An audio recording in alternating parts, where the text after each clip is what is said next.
नाजरीन, क्या शरी की सारी साजिशें अब उसके अपने ही गले पड़ने वाली हैं? क्या राफे और अरीशे की मोहब्बत आखिरकार फिर से एक होने वाली है? और क्या अरसलान को अपनी हर गलती की ऐसी सजा मिलेगी जिसे वह जिंदगी भर नहीं भूल पाएगा? नाजरीन, कहानी अब ऐसे मोड़ पर पहुंच चुकी है जहां हर राज बेनकाब होने वाला है।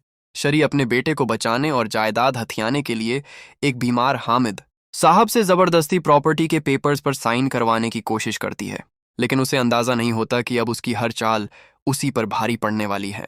उधर अरीशे हिम्मत करके जैन को पूरी सच्चाई बता देती है।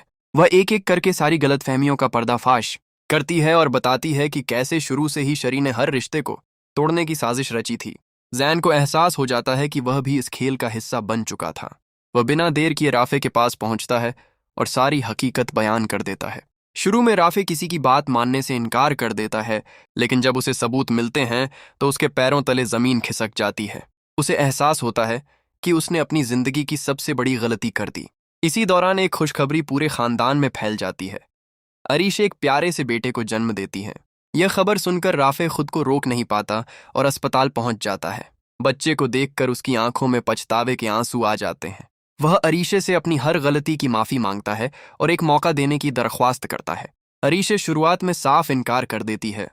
वह कहती है कि टूटा हुआ एतमाद दोबारा बनाना आसान नहीं होता, लेकिन जब उसे पता चलता है कि राफे भी शरी की साजिश का शिकार हुआ था और खानदान के बड़े भी दोनों को फिर से एक होने की सलाह देते हैं, तो वह अपने दिल की सख्ती कम कर देती है। दूसरी तरफ हामिद साहब की सेहत भी तेजी से बेहतर होने लगती है। वह पूरे खानदान को फिर से एक साथ देखने की ख्वाहिश जाहिर करते हैं। आखिरकार दोनों खानदान आमने सामने आते हैं और बरसों की गलतफहमियां खत्म होने लगती हैं। मगर अरसलान अपने गुस्से की वजह से एक और बड़ी मुसीबत में फंस जाता है। एक झगड़े में वह गंभीर हमला कर बैठता है। पुलिस उसे गिरफ्तार कर लेती है। जेल की तन्हाई पहली बार उसे अपनी गलतियों का एहसास कराती है।